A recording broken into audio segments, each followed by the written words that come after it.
আপনি পলায় পলায় তেল বিক্রি করেন আর মনে মনে ভাবেন যে এটা প্রশাসনের লোক কিভাবে জানে।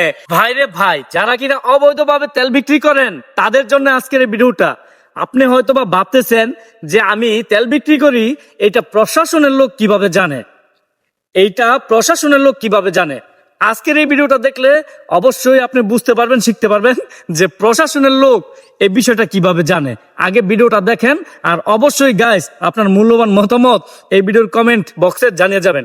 আগে স্ক্রিনে দেওয়া ভিডিওটা দেখেন। দেরি হইলে আমি তেল পাবো না, তেল নিয়ে আই গিয়া। সাথী কি ভাই আমারে ডাকছে? কই মেলা করছো? ভাই এই যে পূর্ব পাড়ার রাব্বি আছে না, হ্যাঁ। রাব্বির বাড়িতে বলে তেল বিক্রি করে। এখন ভাই তেল আনতে যাইতাছি রাব্বির বাড়িত।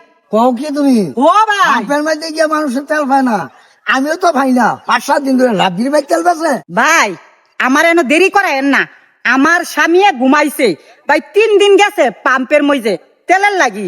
এই রোদ্রের মধ্যে ভাই সিরিয়াল ধরে বইয়া লইছে। 3 দিনের ভিতরে ভাই একদিনও তেল নিয়ে বাড়ি তাইতে পারে না, সৈন্যতা আইছে। এখন ভাই কত হইরা নিয়েছে না, অনেক ক্লান্ত হয়ে গেছে গা আমার স্বামী। এই কারণে আমার স্বামী রে আমি বলছি যে দেখো তুমি তো ক্লান্ত হয়ে গেছো গা, তুমি এখন একটু রেস্টে থাকো, আমি যাই, আমি ওই যে রাব্বির বাড়িতে তেল নিয়ে আই গা।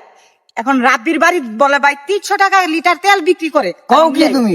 ও ভাই 300 টাকা লিটার তেল? ও ভাই আমি 4-5 দিন ধরে ঘুরে কোনো জায়গার মাঝে কোনো পাম্পের মাঝে লাইন ধরে তেল পাইতেছে না মানুষ। আর তুমি 300 টাকা লিটার গিয়ে তেল আনবা? হ ভাই আমি কি করবো? এই যে আমরা ফুন্ডারটা দেখছেন না, এটা তো ভাই আমি কিস্তির উপরে কিস্তিতে উড়ায় টাকা পরে ফুন্ডারটা ভাই আমি কিনছি। এখন তো ভাই কিস্তিরও যন্ত্রণা, এই ফুন্ডারটা দিয়া তো ভাই আমার সংসারটা চলে। কারণ এই ফুন্ডারটা না আমার স্বামী মানুষের ভাড়া টানে, তো এটার উপরেই তো ভাই আমরা নির্ভয়। এখন যদি ভাই ফুন্ডারটা তেলের লাগি ভাড়া টানতে না পারে, তাইলে ভাই আমার সংসারটার মধ্যে একটা অনেক কষ্ট হইয়া যাইতাছে ভাই। আচ্ছা যাও তো, 300 টাকা লিটার তো বেছে না? হ ভাই রাব্বির বাড়ি 300 টাকা লিটার বেচে। তাহলে সঠিক খবরটা ভাই যদি আরে হ ভাই আপনি বিশ্বাস করেন না?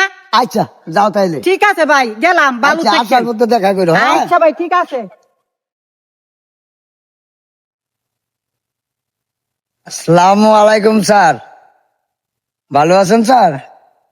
স্যার ভালো একটা খবর আছে আমার কাছে, শুনেন স্যার।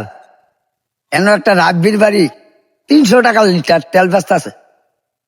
এটা আমি খবর একটা শক্ত খবর জানি স্যার, বুঝেন না? আপনার খবরটা দিলে তো স্যার আমিও কিছুটা পাই।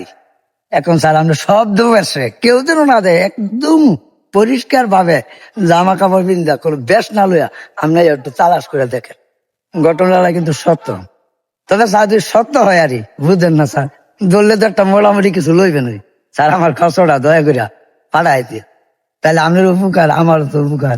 খবর স্যার আমার তো অভাব নাই, এন্দা যা খবর আছে সব আমার চাই। হ্যাঁ স্যার, আচ্ছা স্যার এই কিছুক্ষণের মধ্যে আইসাবেন।